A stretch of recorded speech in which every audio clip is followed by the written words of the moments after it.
Atos capítulo 14. E aconteceu que em Icônio entraram juntos na sinagoga dos judeus e falaram de tal modo que creu uma grande multidão, não só de judeus, mas de gregos.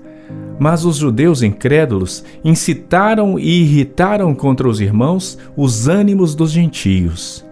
Detiveram-se, pois, muito tempo, falando ousadamente acerca do Senhor, o qual dava testemunho à palavra da sua graça, permitindo que por suas mãos se fizessem sinais e prodígios.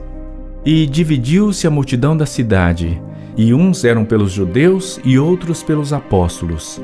E havendo um motim, tanto dos judeus como dos gentios, com seus principais para os insultarem e apedrejarem, sabendo eles, fugiram para Listra e Derbe, cidades de Licaônia, e para a província circunvizinha, e ali pregavam o evangelho.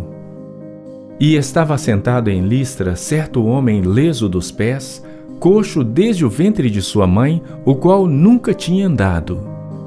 Este ouviu falar Paulo, que, fixando nele os olhos e vendo que tinha fé para ser curado, disse em alta voz: "Levanta-te direito sobre teus pés."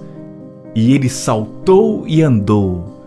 E as multidões, vendo o que Paulo fizera, levantaram a sua voz, dizendo em língua licaônica: "Fizeram-se os deuses semelhantes aos homens e desceram até nós."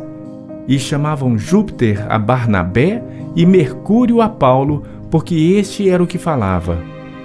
E o sacerdote de Júpiter, cujo templo estava em frente da cidade, trazendo para a entrada da porta touros e grinaldas, queria com a multidão sacrificar-lhes. Ouvindo, porém, isto, os apóstolos Barnabé e Paulo rasgaram as suas vestes e saltaram para o meio da multidão, clamando e dizendo: "Senhores, por que fazeis essas coisas? Nós também somos homens como vós, sujeitos às mesmas paixões, e vos anunciamos que vos convertais dessas vaidades ao Deus vivo, que fez os céus e a terra, o mar e tudo quanto há neles, o qual nos tempos passados deixou andar todas as nações em seus próprios caminhos. E, contudo, não se deixou a si mesmo sem testemunho, beneficiando-vos lá do céu, dando-nos chuva e tempos frutíferos, enchendo de mantimento e de alegria os nossos corações." E, dizendo isto, com dificuldade impediram que as multidões lhe sacrificassem. Sobrevieram, porém, uns judeus de Antioquia e de Icônio, que, tendo convencido a multidão, apedrejaram a Paulo e o arrastaram para fora da cidade, cuidando que estava morto. Mas, rodeando os discípulos, levantou-se e entrou na cidade, e no dia seguinte saiu com Barnabé para Derbe. E, tendo anunciado o evangelho naquela cidade e feito muitos discípulos, voltaram para Listra e Icônio e Antioquia, confirmando os ânimos dos discípulos, exortando-os a permanecer na fé, pois que, por muitas tribulações, nos importa entrar no reino de Deus.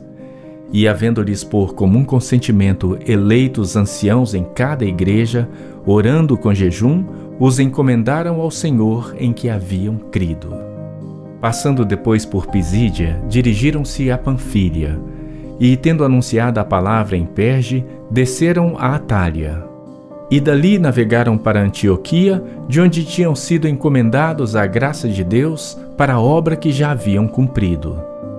E, quando chegaram e reuniram a igreja, relataram quão grandes coisas Deus fizera por eles e como abrira aos gentios a porta da fé. E ficaram ali não pouco tempo com os discípulos.